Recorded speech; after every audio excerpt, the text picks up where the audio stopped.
Hello everybody, and once again welcome back to How to Guide YouTube channel. Today in this video I'm going to show you how you can log out in Melbet, so make sure you follow my step till the end. First of all, you need to search for Melbet in Google. Now right after that you will be able to see a link at top on in the screen where you just need to click on it and you will be redirected to the official page of Melbet. And I assume that you already have an account in Melbet and already logged in, and now right after that you will be able to see the interface on in the screen where you can see logout option at right side of your profile picture. Just click on it, profile option. Just click on it and you will be able to see the logout option.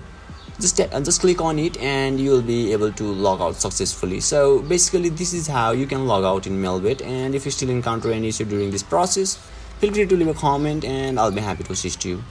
If you found this video helpful, please give it a thumbs up, and if you are new to this channel, make sure to hit the subscribe button and set the bell icon to on so that you can stay updated with our latest content. Thank you for watching and I'll see you next time.